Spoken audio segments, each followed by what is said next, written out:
और भोजपुरी सिनेमा और संगीत के सुपरस्टार पवन सिंह ने विधानसभा चुनाव को लेकर बड़ा बयान दिया है। उन्होंने स्पष्ट किया कि वे इस बार चुनाव में हिस्सा नहीं लेंगे। पवन सिंह ने एक्स पर लिखा, मैं पवन सिंह अपने भोजपुरिया समाज से बताना चाहता हूं कि मैं बिहार विधानसभा चुनाव लड़ने के लिए पार्टी ज्वाइन नहीं किया था और न ही मुझे विधानसभा चुनाव लड़ना है। मैं पार्टी का सच्चा सिपाही हूं और रहूंगा। दरअसल पवन सिंह, जिन्हें भोजपुरी सिनेमा का पावर स्टार भी कहा जाता है, एक ऐसे शख्स हैं जिन्होंने अपनी गायकी और अभिनय से लाखों दिल जीते हैं और फिर राजनीति में मैदान में उन्होंने कदम रखा। बिहार में रोहतास जिले के छोटे से गांव जोखरी में 5 जनवरी 1986 को जन्मे पवन सिंह का सफर एक हारमोनियम वादक से लेकर भोजपुरी सुपरस्टार और फिर विवादों से घिरे राजनेता तक रहा। अब चलिए आपको बताते हैं कि पवन सिंह का सिंगर से चुनावी सफर कैसा रहा है।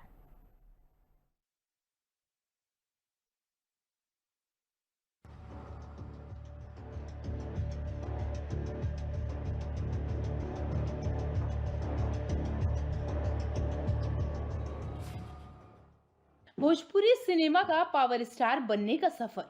1997 में उनका पहला एल्बम ओढ़निया वाली रिलीज हुआ। 2005 में कांच की कसेली और गाने हिलेला आरा डिस्ट्रिक्ट में पहचान मिली। 2008 में गाना लॉलीपॉप लागेलू में रातों रात स्टार बनाया। 2008 में फिल्म रंगली चुनरिया तोहरे नाम से डेब्यू किया। पवन सिंह ने कई हिंदी गानों के भोजपुरी वर्जन गाए। 2016 में इंटरनेशनल भोजपुरी फिल्म अवार्ड्स में बेस्ट मेल सिंगर का खिताब जीता। पवन सिंह का जन्म बिहार के रोहतास जिले में एक मध्यम वर्गीय राजपूत परिवार में हुआ। संगीत के प्रति रुझान बचपन से था और उन्होंने लोकल मंचों पर हारमोनियम बजाकर शुरुआत की। 1997 में उनका पहला एल्बम ओढ़निया वाली रिलीज हुआ, जिससे स्थानीय स्तर पर पसंद किया गया। लेकिन असली पहचान 2005 में कांच की कसेली और गाने हिलेला यारा डिस्ट्रिक्ट से पहचान मिली। 2008 में गाना लॉलीपॉप लागेलू ने उन्हें रातों रात स्टार बना दिया। ये गाना भोजपुरी संगीत का आइकन बन गया, जिसे देश विदेश में सुना जाने लगा। 2008 में आई फिल्म रंगली चुनरिया तोहरे नाम से डेब्यू किया। प्रतिज्ञा यानी 2008 और देवरा बड़ा सतावेला 2010 जैसी फिल्में उन्हें भोजपुरी का स्टार एक्टर बनाती की। पवन ने कई हिंदी गानों में भोजपुरी वर्जन गाए, जैसे तुमसा कोई प्यारा और आज मैं ऊपर, जो भोजपुरी दर्शकों में खूब लोकप्रिय हुई। 2016 में इंटरनेशनल फिल्म अवार्ड्स में बेस्ट सिंगर खिताब जीता। उनकी स्टेज परफॉर्मेंस ने उन्हें भारत और विदेशों यानी दुबई और यूके में मशहूर किया। पवन सिंह के कुछ गाने जैसे सैया गारी देता और लॉलीपॉप के बोल महिलाओं के प्रति आपत्तिजनक होने के आरोपों में घिरे। इन गानों के बाद उन्हें राजनीतिक करियर में प्रभावित किया। गायक से राजनीति तक का सफर। मार्च 2024 में बीजेपी ने पवन सिंह को टिकट दिया। पश्चिम बंगाल के असनसोल से लोकसभा उम्मीदवार बनाया। टीएमसी ने उनके गानों को अश्लील बताकर विरोध किया। दबाव में पवन ने नामांकन वापस ले लिया। उनकी राजनीतिक शुरुआत को झटका लगा। असनसोल से हटने के बाद काराकाट से भरी स्वतंत्र उम्मीदवारी उतरी। एनडीए के उम्मीदवार उपेंद्र कुशवाहा के खिलाफ चुनाव लड़ा। पवन ने राजपूत वोट बैंक और अपने स्टार पावर का सहारा लिया। सीपीआई के राजा राम सिंह ने बाजी मारी। पवन के कारण एनडीए के वोट बटे। पवन सिंह को बीजेपी ने निष्कासित किया। 2024 में पवन सिंह ने भोजपुरी सिनेमा के इतर राजनीति में कदम रखा। उनका ये सफर उत्साह, विवाद और नाटकीय मोड़ों से भरा रहा। मार्च 2024 में बीजेपी ने पवन सिंह को पश्चिम बंगाल के असनसोल से लोकसभा उम्मीदवार बनाया। तृणमूल कांग्रेस यानी टीएमसी ने उनके गानों को अश्लील और महिलाओं के खिलाफ बताकर विरोध किया। दबाव में पवन ने नामांकन वापस ले लिया, जिससे उनकी राजनीतिक शुरुआत को झटका लगा। असनसोल से हटने के बाद पवन सिंह ने बिहार के काराकाट से निर्दलीय उम्मीदवारी भरी। यहां उन्होंने एनडीए के उम्मीदवार उपेंद्र कुशवाहा, जो राष्ट्रीय लोक जनता दल के खिलाफ चुनाव लड़ा। पवन ने राजपूत वोट बैंक लगभग 1.25 लाख और अपने स्टार पावर का सहारा लिया।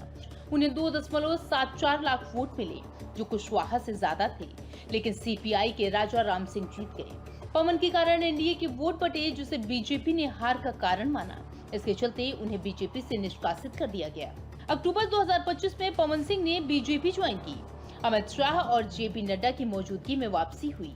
काराकाट से टिकट की अटकलों के बीच पवन सिंह ने चुनाव से इनकार किया।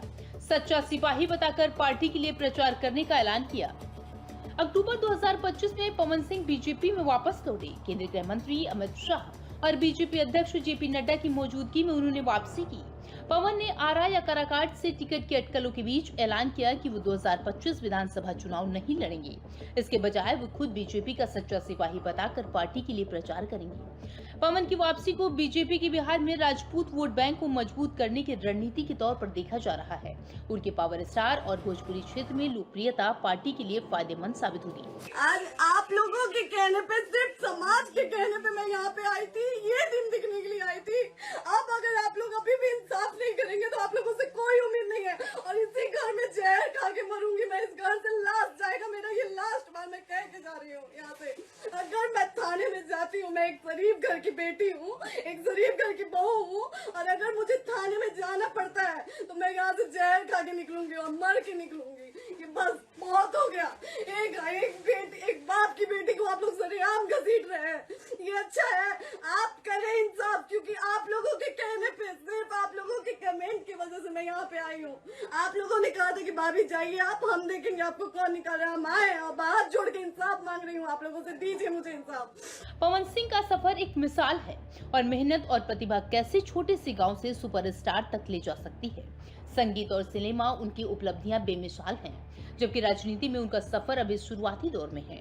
विवादों के बावजूद उनकी लोकप्रियता और जनाधार उन्हें एक मजबूत व्यक्तित्व का है और इसी के साथ वो बीजेपी में वापसी की है। पवन सिंह का सियासी भविष्य इस बात पर निर्भर करता है कि वो अपने स्टार पावर को कैसे सियासी रणनीति में बदलते हैं।